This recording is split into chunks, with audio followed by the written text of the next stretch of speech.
Do you think that cold calling is dead? Because I don't think so. 82% of buyers in fact say that they accept meetings with sales reps who cold called them, and 57% of C-suite executives list a cold call as their preferred way to be contacted. So don't fall for all the hype. Cold calling is alive and well. And if you've already seen some success from it, with just a few small tweaks, you can take things from paying the bills to early retirement. Hi, my name is Will and I make selling simple. Now, in today's video, we're going to talk about 3 small tweaks that you can make to your cold calling for a massive impact on it. First off, we're going to talk about tone, and here we're going to be taking a page from sales expert Josh Braun's approach to getting prospects in the mood to talk to. Next, we're going to talk about mindset, because with just a few simple words, you can shift your prospect's mindset and make them infinitely more open to your call. And third, we're going to talk about structure, because you've got to have a game plan here. And I'm going to give you an award-winning structure from CEO and industry expert Chris Beal. Now, before we get started, I want to point out that this is not a video necessarily for people who are brand new to cold calling. There are plenty of, we've covered it numerous times, plenty of tutorials and other videos on how to get started. This is not one of them. Instead, this is built for reps who already have a kind of semi-successful process, but they want to take things to that next level. Maybe you've plateaued and despite your best efforts, your numbers never seem to get higher. If this sounds familiar, well, what I've got in store for you with these strategies is going to change the game. So let's get right into it. Tip number 1 is all about tone. Now, your tone, the tone of your voice, is a critical part of what shows the feelings that you're experiencing, the emotions that you're experiencing, and it helps the prospect to translate them into their own brain. From your pitch and the volume to the speed and then the attitude that you show. Yes, people can even hear if you're smiling. The tone of your voice says a lot about you as a person, and it translates to the prospect as well. And one of the biggest problems that I see when helping salespeople improve their cold calling efforts is the skill of learning how to hone your voice so your prospects aren't scared off, weirded out, or just think that you're the stereotypical average slimy salesperson in that first second or two of a cold call. And as it turns out, most buyers don't respond well to an overexcited sales rep when they get them on the line. This over enthusiasm often comes off as suspicious. And no matter how great your product is, if you're going to scare off the prospect at the beginning of the call by taking a stereotypical, just crazy salesperson, full of energy approach, then you're never going to be able to explain the value and get a deal done with them later on down the line. Instead, try taking a calmer, more relaxed approach to the tonality of your voice. And it's one thing to say it, it's another thing to put it into practice. And one thing that you need to do when you put this into practice is to shift your self-worth. Let me tell you what I mean by that. So according to sales expert and professional sales trainer Josh Braun, the tendency to sound overexcited on a call comes from the sales rep just wanting the sale too much. They sound desperate. And you might be thinking, hey, Will, isn't wanting the sale a good thing? And on one level, it is. Of course, I want you to make money. I want to make money as well, of course. But what needs to take precedence over wanting the sale is wanting the right buyer. Because truth be told, every prospect isn't going to be a fit for what you're selling. Some buyers are going to say, no, that's absolutely fine. So here's Josh from a recent episode of the Salesman podcast to explain this further. The trouble salespeople get into is when they attach their self-worth to the outcome. No one's rejecting you as a person. They're just rejecting what you're saying.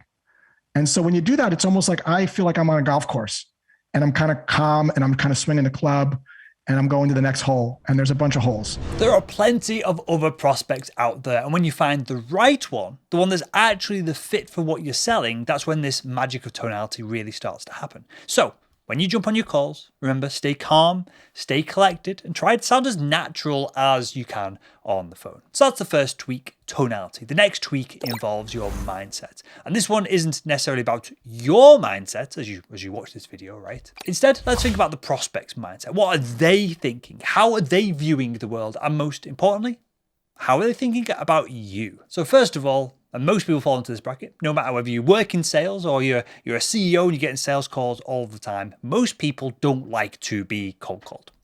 It's a massive shocker, right? It's because people are busy. If you're dealing with a high profile executive, the C-suite, people who have the money to get deals done in the B2B space, people are busy. They're managing their staff. They're on the hunt for new clients. They are blah, blah, blah. They're all just doing stuff. And your call is directly an interruption to them getting their stuff done. Now, most sales reps try to ignore this fact. They try and lure their prospects into forgetting about it by being personal, likable, and by demonstrating that they have value. But I've got some news for you here. If you cold call your prospect, there's a decent chance that you're going to annoy them and they're not going to forget this. They may move past the fact that you've annoyed them at some point, but the vast majority of people who pick up a cold call are going to be even slightly annoyed. And the more you try to smooth your way into their good graces, the more they think you're just going to be another sleazy salesperson who's going to manipulate them to get another 10 seconds to grab your pitch and start shoving it down their neck. You're going to fall into the stereotype of the sleazy salesperson. So what is the solution here? How do you break down that stereotype and shift the prospect's mindset? Well, the quickest, easiest way of doing this is to acknowledge the interruption.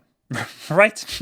Crazy. Call it out. Tell them that you understand that you are inconveniencing them rather than trying to hide this inconvenience under the rug. And this tip comes from Chris Beall, founder, CEO over at Connect and Sell. And here is what he said on a recent Salesman podcast episode. So the reason that cold calling actually can be allowed to work 100% of the time is 100% of the time, you can show that other person you see the world through their eyes. And all you have to do is say something like this. I happen to like this particular phrase. It's easy to learn. It's hard to emit. But if you can get to the point of saying this correctly with the right heart, then it works. You say, I know I'm an interruption. Not something soft like, oh, I do believe I might well be interrupting your day, or any of the crap that people want to say. Take full accountability for being the ambusher. See the world through their eyes.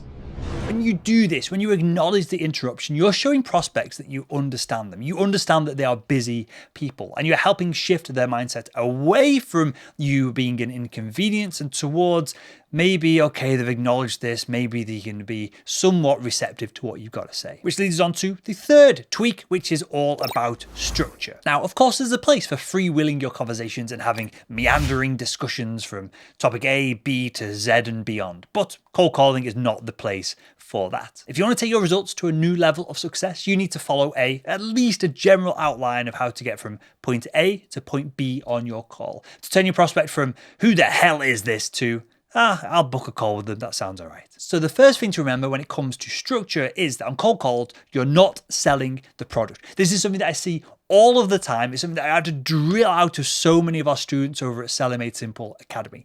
You are not selling the product, you are selling a meeting. Again, Chris Beall talks about this on our Salesman podcast interview. The product you're selling is the meeting, not the product. Mm-hmm. So you have to believe in the potential value of the meeting for this individual, this human being, even in the downside case where you never do business together. So you have to know what's on offer in the meeting. What are they going to learn? That's the product. It's the universal product of B2B is the meeting. And I think the biggest mistake that most people make is they sell past the meeting. They sell the product as though the product is going to draw somebody in the meeting. It's not. Curiosity is going to draw somebody into a meeting. So with that in mind, you've now got to follow a structure that takes them from initial stage of a call to booking a meeting in the diary. And that process goes something like this. We're going to look at fear to trust to curiosity to verbal commitment to action.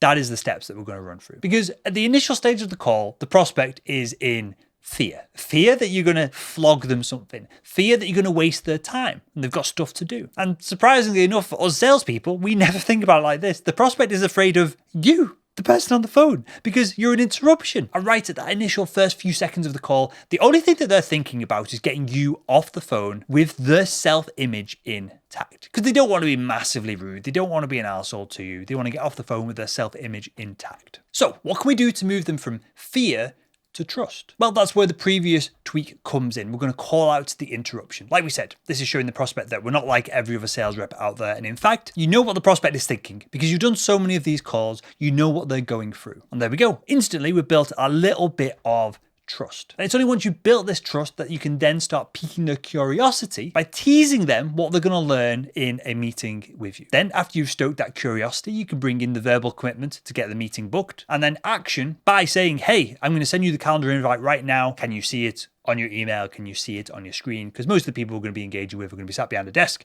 they're going to be on the phone, and they're going to be sat in front of their computer ready to get things booked in.